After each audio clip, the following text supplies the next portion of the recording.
दोस्तों पाण ही पंहिंजी ॿनीअ ते मौजूद आहियूं। शाम लड़ीअ जो टाइम आहे ऐं सिज ओलह में टुॿी पियो हणे पोड़े माण्हूअ वांगुरु तव्हांखे पंहिंजो कैमरामैन ॾेखारे सघे थो। ऐं शाम लड़ीअ जो टाइम आहे, सिज जूं लामूं आहिनि ऐं हुन तरफ़ माल पियो चरे भिट ते ऐं ॾाढो सुहिणो मंज़र आहे। ऐं माल जूं छांगूं आहिनि, वथाण आहिनि, धनार आहिनि ऐं धनारनि जूं ॿोलियूं आहिनि। दूर ऊपर ते बांसुरी बि वॼे पई। ही छोकिरो नंढड़ो बांसुरी वॼाए पियो, पर ॾाढो परे आहे, उहो भिट जी हुन पार उते वॼाए पियो ऐं उनजो आवाज़ मधम मधम अचे पियो। शायदि तव्हां ताईं पहुचंदो हुजे या न बि पहुचंदो हुजे। बहरहाल पाण पंहिंजी ॿनीअ ते मौजूदु आहियूं। ही ग्वार जो फ़सुलु आहे, ॾाढो सुहिणो ऐं ॾाढो प्यारो। बरसाति अचण खां पोइ ॾाढी मस्ती कई आहे हिन फ़सुलु ऐं माशाल्लाह हिन में अन्न बि सुठो पियो लॻे। ऐं अन्न जेको आहे या जेके दाणा आहिनि या माल जेको हिन में ॾाढो सुठो पियो लॻे। ही फरियूं आहिनि जेके भाॼीअ तौरु कमु ईंदियूं आहिनि ऐं पोइ ग्वार जॾहिं लहंदो आहे त मार्केट में विकामंदो आहे। हिन ग्वार सां गॾु ॿियो बि हिकिड़ो फ़सुलु आहे जेको हींअर तव्हांखे नज़र न ईंदो हुजे, शायदि परे परे ताईं तव्हां ॾिसी सघो था त ग्वार तव्हांखे नज़र अचे पियो। पर हिन ग्वार जे हेठियां कोरड़ या मोठ जंहिंखे चइजे, मोठ जो फ़सुलु मौजूदु आहे। हीउ बि ॾाढो क़ीमती फ़सुलु आहे, तव्हांखे आउं ॾेखारे सघां थो। हीउ ग्वार में लिकियो पियो आहे।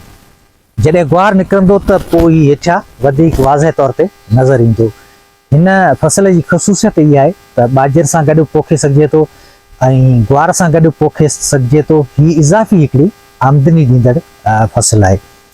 तव्हां ॾिसी सघो था, ही जेको ही आहे मोठ, हिन में अञा अन्न न लॻो आहे। ही अन्न देरि सां हिन में लॻंदो आहे। मोठ में जेको माल लॻंदो आहे, अन्न लॻंदो आहे, सो अक्टूबर खां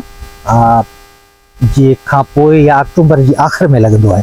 जीअं जीअं रेज हेठि वेंदो, जीअं जीअं पाणी वठल बरसाति जो हिन वारीअ मां हेठि वेंदो, तीअं तीअं हीअ कोरड़ जेको आहे सो पाड़ हणंदी ऐं हिन में अन्न पैदा थींदो।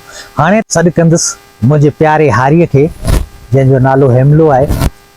हिन ॿनीअ खे संभालींदड़ आहे, पंहिंजो कमु कंदो आहे ऐं जॾहिं फ़सुल लहंदा आहिनि त पंहिंजो अधु जेको आहे सो खणी वठंदो आहे ऐं गॾोगॾु मूंखां इनाम इकराम बि वठंदो आहे ऐं हुनखे इनाम बि ॾींदो आहियां। मुंहिंजो प्यारो हारी आहे। तव्हांखे आउं ॾेखारियां थो, मुंहिंजे लाइ छायां ख़ासि तौर ते पटे खणी आयो आहे, तव्हां ॾिसी सघो था। आबा खणी अचे ॾांहुं। वाह बाबा वाह, ही चांहियूं ही मुंहिंजे लाइ स्पेशल खणी आयो आहे मुंहिंजो हारी। ज़बरदस्त चांहियूं।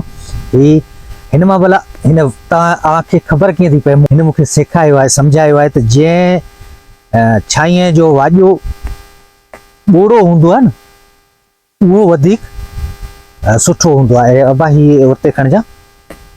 हाणे हिन जो वाॼो त थोरो ॿोड़ो आहे ऐं हिन जो मामूली फ़र्क़ु आहे, तक़रीबन हिकु जहिड़ा आहिनि। हाणे ॾिसूं था त हिन मां भलो कहिड़ो आहे। मुंहिंजे अंदाज़े में ही छायूं गुलालियो निकिरंदो, ही छायूं गुलालियो निकिरंदो, ईअं न?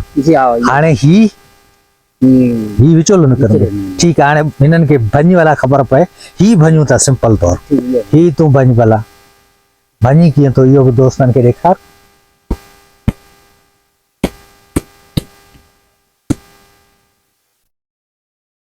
ज़बरदस्त ज़बरदस्त गुलालियो छायूं मुबारक हुजे।